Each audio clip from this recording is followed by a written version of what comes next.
Hello students, welcome to my channel. Today we are going to start a new chapter of class 11th, that is plant kingdom. So these topics we are going to cover, that is algae, bryophytes, pteridophytes, gymnosperms and angiosperms. So today we'll start algae and we'll complete it by today. Okay, चलो start करते हैं about the algae. सबसे पहले बात करते हैं कि यहाँ मैंने कुछ कॉमन एग्जाम्पल्स दे दिया है ऑफ एल्गी। जब आपको याद रखना क्वेश्चन किसी भी एग्जाम्पल्स को लेके भी आ सकता है, ठीक है। तो you should know that which organisms belong to algae. See Chara, Chlamydomonas, Volvox, Oedogonium, Ulothrix, Sargassum, then Polysiphonia, Ectocarpus, Gracilaria, Gelidium, Fucus, kelp and Chlorella. ये सारे ऑर्गेनिजम्स किसको बिलोंग करते हैं? They belong to algae. So let's know about the history part today. हिस्ट्री में क्या है, algae के टर्म किसने दिया था? लिनियस सर ने। Phycology, it's the branch of biology that deals with the study of algae. Father of phycology कौन है? फ्रिट्ज है, FRITSH। And father of Indian phycology OP Ayanagar. This is about history जो आपको जानना चाहिए कि एल्गी का टर्म किसने दिया, व्हाट इज फाइकोलॉजी। जो एल्गी के बारे में स्टडी करते हैं उस ब्रांच को कहते हैं फाइकोलॉजी। ओके, चलिए let's discuss about the algae. Algae क्या होता है? Chlorophyll bearing thalloid organism. Thalloid का मतलब क्या होता है? जो ऑर्गेनिजम्स जो है जिनमें स्टेम या लीव्स ना हो और इसमें ट्रू रूट्स भी एब्सेंट है एंड वैस्कुलर बंडल्स भी एब्सेंट है। जैसे कि अगर आप पॉन्ड देखे हैं, पॉन्ड के ऊपर ग्रीन ग्रीन छोटे छोटे छोटे दिखते तो आपको ऐसा लग रहा होगा कि दे आर एक्चुअल प्लांट्स, कि उनके पास प्रॉपर स्टेम है, लीफ है, रूट्स। ऐसा नहीं होता है, वो एल्गी है जो पूरे पॉन्ड पे ग्रीन ग्रीन हुए रहते हैं। That is nothing but algae. Okay, so discuss about the habitat. Habitat कैसा है उनका? Aquatic nature. एक्वाटिक मतलब they are fresh water algae. और एग्जाम्पल इसका बहुत ध्यान से याद रखना है आपको। जो ऑर्गेनिजम्स या जो एल्गी जो एक्वाटिक नेचर है, जो फ्रेश वाटर एल्गी में पाए जाते हैं, पहला ओइडिगेनियम है, यूलोथ्रिक्स एंड क्लेमाइडेमस। मतलब ये तीन एग्जाम्पल आपको याद रखना है जो ऑर्गेनिजम्स जो है फ्रेश वाटर एल्गी हैं। और अगर मेराइन वाटर की बात करें तो फेयोफाइसी है, brown algae, Ectocarpus, Fucus and Rhodophyceae. ये सारे ऑर्गेनिजम्स जो है मेराइन वाटर में फाइंड होते हैं, ठीक है। कुछ ऐसे एल्गी हैं जो टेरेस्ट्रियल है, दैट मीन्स वो सॉइल के टॉप सरफेस पे पाए जाते हैं। They are saprophytic in nature. Example क्या है? Botrydium, Euglena and Vaucheria. That means these three organisms you have to remember. अगर एल्गी टेरेस्ट्रियल लैंड पे प्रेजेंट होते हैं तो ये तीन ऑर्गेनिज्म। ओके, याद रहेगा आप लोगों को। चलिए, अगर कुछ ऑर्गेनिजम्स ऐसे हैं जो अनयूजुअल हैबिट शो करते हैं, लाइक हेलोफाइटिक। हेलोफाइटिक मतलब जो एल्गी सॉल्टी एरियाज में जो एल्गी फाइंड होते हैं, so they are known as halophytes. Okay, जैसे कि क्लेमाइडेमोनस जो है वो हेलोफाइटिक नेचर पे फाइंड होते हैं। अब ये कुछ terminology like epiphytic, epizoic, endozoic and parasitic. Parasitic का मतलब होता है दूसरे ऑर्गेनिजम्स पे डिपेंड होना for their nutrition. Okay, dead and decaying organism. अब हम बात करेंगे कि एपिफाइट्स क्या होते हैं। एपिफाइट्स जो एल्गी जो है प्लांट्स के ऊपर सरफेस पे पाए जाते हैं उनको एपिफाइट्स कहते हैं। जैसे कि एग्जांपल क्या है? पोलियोगेट एंड ओइडोगेनियम। एग्जांपल आपको याद रखनी है। एपिजोइक की बात करें, जो ऑर्गेनिजम्स जो है दूसरे एनिमल की बॉडीज पे ग्रो होते हैं, so they are epizoic. That is examples Cladophora and crispata. बात करते हैं एंडोजोइक की, they are present in the tissue of animals. जो ऑर्गेनिज्म जो एनिमल्स के टिश्यू में फाइंड होते हैं उनको कहेंगे एंडोजोइक। एंडो मतलब इनसाइड द टिश्यू। ओके, तो एग्जांपल है हाइड्रावर्डिस, ठीक है, सिलेंट्रेटा है। एग्जांपल ज़ोक्लोरेला, ठीक है। This algae that is found in the tissue of animals. अब बात करते हैं एक एग्जांपल ऑफ अनयूजुअल हैबिट जो आपको याद रखना है, क्रायोफाइटिक। क्रायोफाइट्स क्या होता है? जो एल्गी जो है स्नो आइस में फाइंड होते हैं। और दूसरी बात ये क्या है कि वो डिफरेंट कलर में चेंज होते हैं, so they are known as cryophytes, ठीक है। तो ये भी आपको याद रखना है नीट पॉइंट ऑफ व्यू से। हीमोकोकस निवेलिस जो है वो रेड कलर ऑफ एल्गी होती है, तो ये भी एग्जाम्पल से रिलेटेड क्वेश्चंस आ सकते हैं, ठीक है। अब बात करते हैं कि बॉडी स्ट्रक्चर कैसा है। सबसे पहली बात, एल्गी यूनिसेल्युलर भी हो सकते हैं, मल्टीसेल्युलर भी हो सकते हैं। बात यूनिसेल्युलर करें तो क्लेमाइडेमोनस क्लोरेला। तो ये देखिए दिख रहा है आपको फ्लैजेला, ये इनको मूवमेंट में हेल्प करता है। जो ये unicellular that is single celled organism है। सिंगल सेल्ड की बात करें एल्गी तो क्लेमाइडेमोनस और क्लोरेला है। जो यूनिसेलुलर है, अगर हम बात मल्टी सेलुलर करें तो बहुत सारे पार्ट्स हैं, जैसे कि कॉलोनियल, कुछ एल्गी जो है कॉलोनी फॉर्म में रहते हैं। पैरेनकाइमेटस, पैरेनकाइमेटस का मतलब मैंने यहाँ बताया है, टिश्यूज जो बंडल फॉर्म में मतलब एक साथ गुच्छ होकर रहते हैं and they form soft algae. They are tubular, flat like या अल्वा शेप, या जो एल्गी कॉम्प्लेक्स फॉर्म में रहते हैं सरगैसम। एग्जाम्पल जैसे कि मैंने देखा लेमिनेरिया, ये स्ट्रक्चर ऑफ लेमिनेरिया है एंड दिस इज पोरफायरा। ये सारे जो है पैरेनकाइमेटस के एग्जाम्पल हैं। ठीक है, अब बात करते हैं अगर हम लोग कॉलोनी की, तो कॉलोनी की एग्जाम्पल याद रखना है कि ये जो ऑर्गेनिजम्स है वो कॉलोनियल फॉर्म में रहते हैं। जैसे कि वॉल्वॉक्स जो है मोटाइल है, दैट मीन्स मूवमेंट कर सकते हैं। Hydrodictyon that is they are non motile. अब बात करते हैं फिलामेंटस की, तो फिलामेंटस में कुछ जो ऑर्गेनिजम्स है वो अनब्रांच्ड है और कुछ ब्रांच्ड है। अनब्रांच्ड की बात करें तो ओइडोगोनियम एंड यूलोथ्रिक्स दे अनब्रांच्ड, और ब्रांच्ड की बात करें तो क्लोडोफोरा। और सिफोनियस की बात करें तो एग्जाम्पल याद रखना है बोट्राइडियम और सरगासम। ओके, चलिए अब बात करते हैं कि ये जो कॉलोनी फॉर्म के जो एल्गी होते हैं तो उस वो भी चार, four, they are divided into four parts. That is, अगर हम बात करें सिनोबियल की, synovial means they have definite shape and size. Example is volvox. That means those algae which have definite shape and size, they are synovial. अब बात करते हैं dendroids की, that means they'll form a colony like a tree. जैसे कि ये tree है, tree की तरह वो एक colony form करेंगे। ठीक है, dendroids example क्या है, क्राइसोडेंड्रम।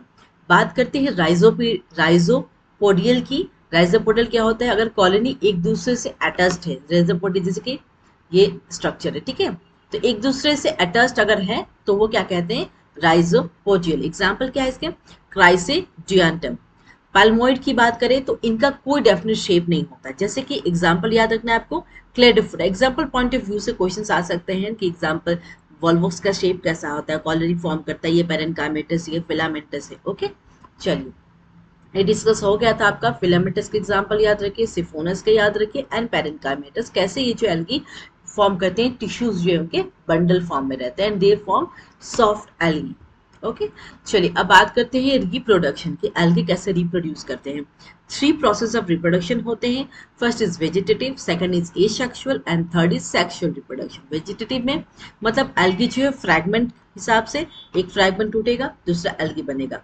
सो ये प्रोसेस से वो रिप्रोडक्शन करते हैं। दूसरा है एसेक्सुअल। एसेक्सुअल हमेशा स्पोर्स के थ्रू, जैसे हवा में जो स्पोर्स है वो घूमते रहेंगे, जहां उनको प्रॉपर एनवायरनमेंट मिला, प्रॉपर स्पेस मिला, they will grow, they will germinate and they will reproduce. Okay, तो ये एसेक्सुअल रिप्रोडक्शन है। इसमें जूओस्पोर्स, एप्लानोस्पोर्स। जूओ का मतलब होता है, जूओस्पोर्स मींस दे आर मोटाइल, जैसे कि मैंने प्रीवियस क्लासेस में भी आपको बताया है, बट और भी अच्छे से डिटेल्स में बताते हैं। एप्लानोसोर्स मतलब नॉन मोटाइल, दैट मीन्स इसके पास फ्लैजेला नहीं होगा, ये मूवमेंट नहीं कर सकता, ये एक जगह बैठा रहेगा। लेकिन जूओस्पोर्स की बात करें तो ये मूवमेंट कर सकता है, that means it is motile, right. अब सेक्सुअल की बात करें तो सेक्सुअल रिप्रोडक्शन यू नो कि हमेशा गैमेट का फॉर्मेशन जरूरी होता है। Without gamete formation there can't be sexual reproduction. इसमें भी थ्री पार्ट्स हैं। जैसे कि आइसोगेमस क्या होता है, बोथ गैमेट्स सिमिलर। देखो अगर या तो गैमेट्स, ये देखो, या तो फ्लैजिला होगा या तो नॉन फ्लैजिलेटेड होगा। दैट मीन्स या तो वो गैमेट्स मूव कर सकते हैं या तो नहीं मूव कर सकते। इट मे बी मोटाइल और नॉन मोटाइल। आइसोगेमस का मतलब समझ में आया, या तो both gametes will be similar. ठीक है, एनाइसो का मतलब होता है गैमेट्स डिफरेंट होंगे। टर्मिनोलॉजी से पता लग जाएगा आपको कि ये एक्चुअल क्या बता रहा है। जैसे कि देखिए, एक गैमेट अगर बड़ा हुआ तो दूसरा छोटा हुआ, एक अगर बड़ा है और दूसरा जो है छोटा भी है, फ्लैजेला है, एक में फ्लैजेला है, एक में फ्लैजेला नहीं है। ठीक है, तो ऐसे हम कह सकते हैं कि एनाइसोगेमस का मतलब बोथ गैमेट्स डिफरेंट होते हैं। ये डायग्राम के थ्रू बताएं ताकि आपको इजी हो समझने में। ओगेमस की बात करें तो big and non motile female gamete, small and motile male gamete. Oogamous का मतलब होता है कि जो फीमेल गैमेट होगा वो बड़ा होगा और नॉन मोटाइल होगा। फीमेल, जैसे कि ह्यूमंस की भी बात करें तो फीमेल इज नॉन मोटाइल, वो एक जगह पे रहती है। लेकिन अब मेल गैमेट की बात करें तो उसमें उसमें मूवमेंट फ्लैजेला होता है, जिससे वो जो गैमेट जो है वो मूव कर सकता है, राइट। ठीक है, ओगेमस हो गया। चलिए अब बात करते हैं about the classes of algae. Algae को हम किस क्लासेस में डिवाइड कर सकते हैं। It can be divided on the basis of pigment, stored food, cell wall and flagella. ठीक है, फ्लैजेला का टाइप और क्या है इसका लोकेशन, इसके बेसिस पे हम एल्गी को डिवाइड करते हैं।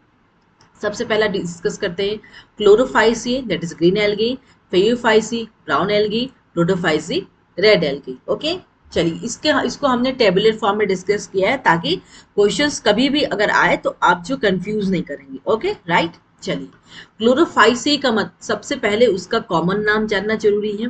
क्लोरो मतलब chloro itself indicates that it's a green algae. जैसे कि आपको पता है क्लोरोफिल ग्रीन कलर का होता है, दैट मीन्स इसके नाम से पता लगता है कि ये ग्रीन एल्गे। कॉमन नेम क्या है इसका, ग्रीन एल्गे। फेयूफाइसी, फेयू मतलब brown, that means brown algae. रोडो मतलब रेड एल्गे। तो ये तीनों का कॉमन नाम याद रखना है। अब बात करते हैं pigments, what are the pigments present.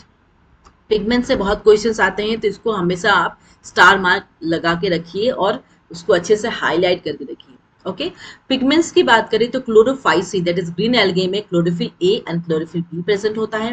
Chlorophyll A, C and fucoxanthin is present in brown algae. Fuco मतलब कलर ब्राउन है, इस वजह से इसका जो पिगमेंट होगा वो भी ब्राउन होगा, दैट इज फ्यूकोजेंथिन। रोडोफाइसी की बात करें red algae, chlorophyll A and D और फाइको इराइथ्रिन। तो ये पिगमेंट्स जो है प्रेजेंट इन रेड एल्गे।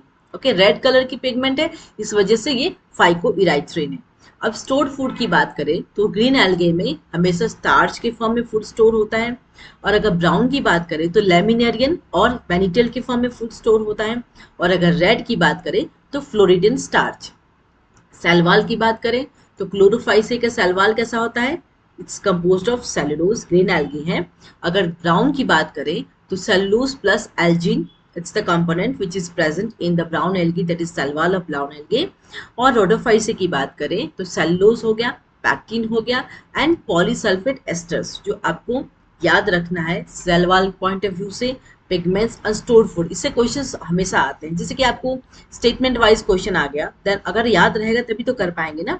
ठीक है, चलिए नेक्स्ट चलते हैं। So what's the flagella, flagella क्या है इसमें, 2-8 equal apical, and if talk about the Phaliophyceae, 2 unequal and is lateral। अगर हम बात करें रोडोफाइसे की तो इसमें फ्लैजेला इज एब्सेंट। ओके, सो अगर हम रिप्रोडक्शन की बात करें तो ए सेक्सुअल रिप्रोडक्शन कैसे होते हैं, flagellated, that means flagella is present जैसा आपको दिख रहा है। और ज़ूओस्पोर्स होते हैं, ज़ूओस्पोर्स फ्लैजेला है, दैट मीन्स मोटाइल होगा। Right, am I correct. अगर हम बात सेक्सुअल की करें तो आइसोगेमस, एनाइसोगेमस, वोगेमस, जिसके बारे में मैंने डिटेल्स बता दिया है कि आइसोगेमस क्या होता है, एनाइसो कैसा होता है और वोगेमस कैसा होता है, इसके रिप्रोडक्शन कैसे होते हैं। ठीक है, अब बात करते हैं कि वेजिटेटिव रिप्रोडक्शन कैसे होते हैं, बाय फ्रेगमेंटेशन, बाय फ्लैजेलेटेड ज़ूओस्पोर्स होता है। और अगर हम बात करें सेक्सुअल रिप्रोडक्शन की तो सेम होता है, आइसो, एनाइसो एंड ओवोगेमस। अगर हम रेड एल्गे की बात करें तो इसमें फ्लैजेला होता ही नहीं है। जब फ्लैजेला नहीं है तो ज़ूओस्पोर्स इज एब्सेंट, क्योंकि जैसे मैंने बताया कि फ्लैजेला होगा दैट मीन्स ज़ूओस्पोर्स होगा, दैट मीन्स वो मोटाइल होगा। अब फ्लैजेला है ही नहीं, नॉन मोटाइल है, दैट मीन्स एब्सेंट। अब एब्सेंट है तो नॉन मोटाइल वाला तो प्रेजेंट रहेगा ना, तो दैट इज एप्लानोस्पोर्स हुआ। क्लियर है सबको। अगर हम बात करें सेक्सुअल रिप्रोडक्शन की, सिर्फ वो गेमस होता है इनके अंदर, रेड एल्गी के अंदर। ठीक है, चलिए अब बात करते हैं हम हैबिटेट की। हैबिटेट कैसे होते हैं, ये फ्रेश वाटर है, मेराइन वाटर है। अगर हम थैलस की बात करें कि उनकी बॉडी कैसी होती है, प्लांट बॉडी। ओके, ये कॉलोनी फॉर्म में रहते हैं। दिस इज येलो कलर जो दिख रहा है आपको, they are daughter colony and this is the parent colony. ठीक है, तो ये दो एग्जाम्पल आपको याद रखना है, एक यूलोथ्रिक्स का है, ये यूलोथ्रिक्स है। ठीक है, ये फिलामेंटस फॉर्म में है। ओके, अगर हम फेयोफाइसी की बात करें, ये फ्रेश वाटर और मेराइन वाटर में पाए जाते हैं। और ये एग्जांपल मैंने दिया, डायग्राम एक ही का बनाया है, बाकी दो का एनसीईआरटी बुक में दिया हुआ है, Fucus and Dictyota and Laminaria. तो ये लेमिनारिया का मैंने दिया, ये होल्ड फास्ट है, ये टाइप है, ये ब्लेड से। ठीक है, तो this is about the Rhodophyceae. Rhodophyceae कहाँ पर, तीनों ऑर्गेनिज्म जो फ्रेश एंड मेराइन वाटर में पाए जाते हैं। और ये कुछ एग्जाम्पल्स है जिनको याद रखना है आपको, पोरफाइरा, पॉलीसिफोनिया। पोरफाइरा कैसे हैं, शिट लाइक, शिट की तरह दिखते हैं। पॉलीसिफोनिया को देखो ब्रांच लाइक है। ठीक है, तो ये सारे ऑर्गेनिजम्स के आपको एग्जाम्पल याद रखने हैं, फेयोफाइसी का, क्लोरोफाइसी का एंड रोडोफाइसी का। ओके, चलिए अब बात करते हैं इसकी इकोनॉमिक इंपॉर्टेंस की। इकोनॉमिक इंपॉर्टेंस की बात करें तो क्लोरेला है, जिससे क्वेश्चंस हमेशा आते हैं। ये जो है प्रोटीन सप्लीमेंट का काम करता है, ठीक है। और स्पेस फूड है, स्पेस पे अगर कोई रिसर्च कर रहा है, अगर उसे खाने की ज़रूरत है तो ये स्पेस पे भी लेके जाया जा सकता है। ओके, स्पाइरुलिना जो है ये भी एक प्रोटीन सप्लीमेंट है जो बॉडी को प्रोटीन सप्लीमेंट देती है, ठीक है। इसकी इकोनॉमिक इंपॉर्टेंस है। अगर हम बात करें लेमिनेरिया एंड सरगासम की, they are Japanese and Korean food, ये ज़्यादातर जापान और कोरियन में पाए जाते हैं, लेमिनेरिया एंड सरगासम। और अगर हम रोडोफाइसी की बात करें तो पोरफाइरा है, तो इन दोनों में ये है, ठीक है। और अगर हम रेड एल्गी की बात करें तो अगार जो है it's composed of Gelidium and Gracilaria. और ये अगार जो है, जैसे कि आप लोग को बच्चों को जैम्स एंड जेलीज बहुत पसंद है, लाइक मैंगो हो गया, हर चीज की जैम बनती है और जेलीज बनती है, तो इसमें अगार की यूज की जाती है। ओके, अब बात करते हैं कि कैराजिनिन और एल्जिन ये दोनों क्या है, हाइड्रोकोलॉइड्स हैं। दैट मीन्स ये क्या करेंगे, हाइड्रो मतलब वाटर, वाटर को होल्ड करेंगे, it is a water holding substance, that means it is used commercially, that is algin and carrageenan, ये दोनों जो है बहुत इंपॉर्टेंट है नीट पॉइंट ऑफ व्यू से। तो ये दोनों जो है कॉमर्शियली भी यूज होते हैं, इस एल्गी को हम यूज करते हैं, जैसे कि कोई कंपोनेंट, कोई मैनमेड चीजें बनानी है तो इसे हम दोनों इसे यूज करते हैं, ये हाइड्रोकोलॉइड्स है और ये कॉमर्शियली यूज की जाती है for manmade purpose. Okay, so आज का क्लास इतना तक है। एल्गी के बारे में आपको जो भी समझ में नहीं आया आप कमेंट कर सकते हैं, ठीक है। नेक्स्ट क्लास में मिलते हैं, नेक्स्ट टॉपिक को डिस्कस करेंगे। ओके, सो आज के लिए बस इतना ही। Thank you all of you.